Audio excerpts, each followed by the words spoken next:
आप देख रहे हैं SK TV। दोस्तों, जब मजलूम खुद उठ खड़ा होता है तो दुनिया की बड़ी बड़ी ताकतें हिलने लगती हैं। और ईरान ने ना सिर्फ बदला लिया बल्कि दुनिया को बताया कि हम अकेले नहीं और ना ही कमज़ोर हैं। अब सवाल ये है कि क्या इसराइल इस आग से बच पाएगा, क्योंकि दोस्तों छतों से मिसाइल के नज़ारे, सड़कों पर चीखों पुकार और इसराइल जल रहा है।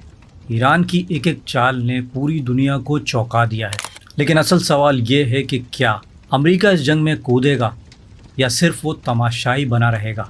दोस्तों, पहले ये वीडियो देखिए जिसमें लबनान का एक शख्स छत पर खड़ा होकर आराम से म्यूज़िक बजा रहा है और इसके पीछे पस मंज़र में ईरान के दागे गए मिसाइल इसराइल के शहर हाइफा की जानिब जाते नज़र आ रहे हैं। दूसरा वीडियो देखिए, इसराइल की सड़कों पर अफरा तफरी मची हुई है। लोग आपस में लड़ रहे हैं ताकि जल्दी सेफ हाउस या बंकर में छुप कर अपनी जान बचा सकें। एक और वीडियो आया जिसके अंदर एक आदमी सिर्फ अंडरवियर पहन कर दौड़ रहा है और बंकर में छुपने जा रहा है। दोस्तों, ये सब बताने का मकसद कि इस वक्त इसराइल में हर तरफ तबाही मची हुई है। इसराइली अखबारों की सुर्खियाँ, हेडलाइंस, तस्वीरें, वीडियो सब देखने के बाद एक बात वाज़ेह है कि इसराइल के साथ वो हो रहा है जो उसने सोचा भी नहीं था। असल में इसराइल अमेरिका के भरोसे था। अमेरिका हमेशा से इसराइल का साथ देता आया है, क्योंकि दोस्तों जो जंगी साजो सामान, जंगी जहाज़ और बम इसराइल के पास मौजूद हैं वो अमेरिका, बरतानिया और दीगर मगरबी ममालिक की मदद के बगैर मुमकिन ना होते। इसराइल को लगता था कि अगर हम जंग शुरू करेंगे तो अमेरिका खुद ब खुद हमारे साथ शामिल हो जाएगा। ईरान ने शुरुआत में गलती की। इसराइल के हमले के इम्कान के बावजूद उसके साइंसदान और ऑफिसर अपने घरों में सो रहे थे, बंकर्स में नहीं थे। उन्हें बंकर्स में होना चाहिए था।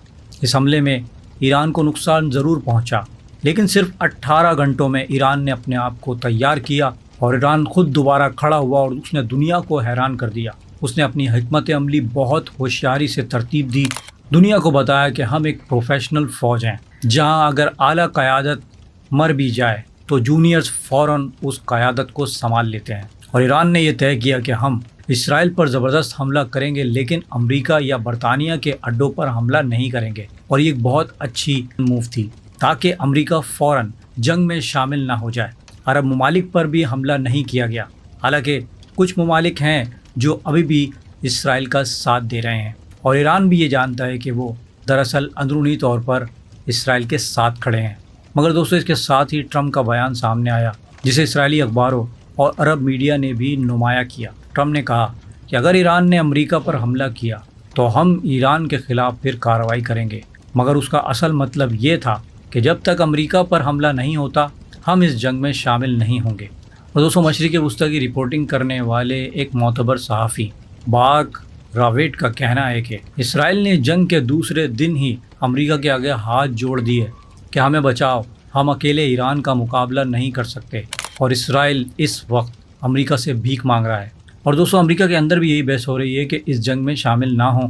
ट्रंप की policy make America great again, उसके हिमायती भी यही कह रहे हैं कि ये जंग हमें नहीं लड़नी चाहिए। और दोस्तों, ये बात एक मिसाल से समझिए कि जब अमेरिका यमन हूसियों से लड़ने गया तो लाखों डॉलर खर्च हो रहे थे, लेकिन फ़ायदा कुछ नहीं हुआ। फिर अमेरिका ने खामोशी से हूसियों से मुआहदा कर लिया कि हम तुम पर हमला नहीं करेंगे और तुम हमारे जहाज़ों पर हमला ना करो। बिल्कुल वैसी ही सूरत हाल आज ईरान के साथ है।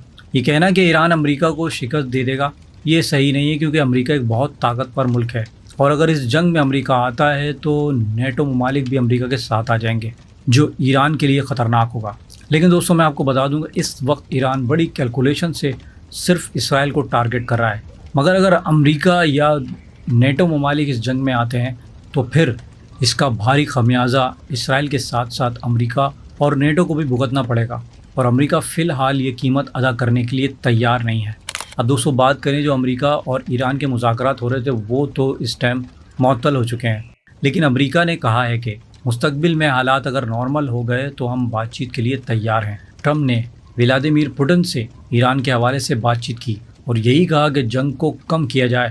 अब मेरे ख़्याल में दो इम्कानात हैं दोस्तों, या तो ये जंग अगले 3-4 दिन में ख़त्म हो जाएगी या फिर ये जंग बहुत ज़्यादा लंबी चलने वाली है जिसका हम अंदाज़ा भी नहीं कर सकते। अब दोस्तों, ईरान और इसराइल के दरमियान बराह रास्त जंग इसराइल के लिए क्यों मुश्किल है?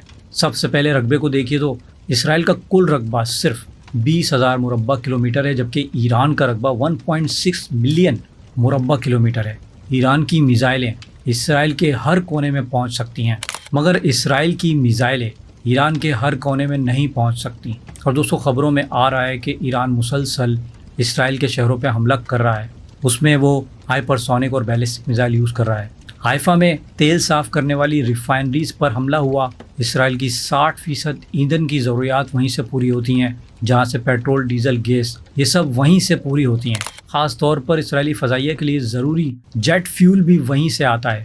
اس کا مطلب یہ کہ اسرائیل جنگی اپنے طیارے اڑا نہیں پائے گا اگر یہ تیل ریفائنری کو نقصان پہنچائے۔ اور ایران نے یہ دعویٰ کیا ہے کہ اس نے اسرائیل کے F-16 اور F-35 جنگی طیارے مار گرائے ہیں اور پائلٹ بھی ان کی تحویل میں ہیں۔ ایک اور حملہ دوستو Weizmann institute of science پر ہوا، جو اسرائیل کا اہم دفاعی تحقیقاتی ادارہ ہے۔ اس انسٹیٹیوٹ کا ایلبٹ نامی کمپنی سے تعلق ہے جو اسرائیلی فوج کے لیے دفاعی ٹیکنالوجی فراہم کرتی ہے، یعنی ایران نے اسرائیل کے دفاعی ریڑھ کی ہڈی کو نشانہ بنایا ہے۔ اور دوستوں میں آپ کو بتا دوں کہ نیو یارک ٹائم جیسا غیر جانبدار امریکی اخبار بھی یہ کہہ رہا ہے کہ اسرائیل جان بوجھ کر اپنے فوجی اور خفیہ اڈے شہری آبادیوں میں بناتا ہے تاکہ اگر ان پر حملہ ہو تو وہ دنیا سے ہمدردی حاصل کر سکے۔ ایران نے اسی لیے اس بار انہی مقامات کو نشانہ بنایا جنہیں اسرائیل اپنے عسکری مقاصد کے لیے استعمال کرتا ہے۔ کچھ میزائل شاید غلط نشانے پر لگے ہوں، لیکن جنگ میں تو دوستو ایسا ہوتا ہے۔ اب دوستو بات کر لیتے ہیں عرب ممالک کی۔ اگرچہ وہ کھل کر ایران کے ساتھ نہیں آ رہے، لیکن دل ہی دل میں وہ یہ جانتے ہیں کہ اگر اسرائیل مضبوط رہا تو کل ان کی باری بھی آنی ہے۔ سعودی عرب کے ولی عہد نے ایرانی صدر سے بات کی اور کہا وہ ایران کے ساتھ ہیں، اور اس وقت سعودی عرب میں موجود 85,000 ایرانی حاجیوں کو وہ مکمل تحفظ، خوراک اور رہائش دیں گے۔ ایران نے بھی واضح کیا ہے کہ اس نے کسی ہمسائے ممالک پر حملہ نہیں کیا، صرف دھمکی دی ہے کہ جو بھی ملک اسرائیل کے ساتھ براہ راست شامل ہوگا اس پر ایران حملہ کرے گا۔ اب دوستو سب کچھ اس بات پر منحصر ہے کہ اس سارے کانفلکٹ میں امریکہ کیا کرتا ہے۔ اگر امریکہ اس جنگ میں شامل نہیں ہوتا تو اسرائیل کے پھر برے دن آ چکے ہیں، اور اس نے غلط جگہ ہاتھ ڈال دیا ہے، اور وہ یہ سمجھ رہا تھا کہ ایران کو ہم کمزور کر لیں گے، مگر اب ایسا لگتا ہے کہ ایران اس پر بھاری پڑ رہا ہے، اور جس حساب سے اسرائیل پر حملے ہو رہے ہیں اس کا شاید اس نے تصور بھی نہیں کیا تھا۔ اور اب اسرائیل کے عوام یہ سوال کر رہے ہیں کہ ہمارے اوپر بم برس رہے ہیں اور ہمارے وزراء بنکر میں چھپے ہوئے ہیں، نیتن یاہو کہاں چھپ گیا ہے؟ اور دوستوں میں آپ کو بتا دوں کہ نیتن یاہو نے خطاب کرتے ہوئے ایرانی عوام سے کہا تھا کہ تم اپنی حکومت بدل دو، لیکن شاید اب اسرائیلی عوام ہی نیتن یاہو کو بدل دیں اور ہمیشہ کے لیے تاریخ کے کوڑے دان میں پھینک دیں۔ ایران نے جو قدم اٹھایا ہے وہ صرف اسرائیل کے خلاف نہیں، پوری دنیا کے ضمیر کے لیے ایک سوال ہے۔ کیا طاقت ہمیشہ ظالم کے ساتھ ہوگی یا اب انصاف کی طرف جھکا ہوگا؟ یہ جنگ کب رکے گی؟ شاید تب جب دنیا آنکھیں کھولے گی۔ غزہ میں جن بچوں کی لاشیں سالوں سے دفن ہو رہی ہیں، اب لگتا یوں ہے کہ ان کی چیخیں آخرکار آسمان تک پہنچ چکی ہیں، اور یوں لگتا ہے کہ اب کوئی خاموش نہیں رہے گا، اور شاید یہ صرف آغاز ہے اسرائیل کے اختتام کا۔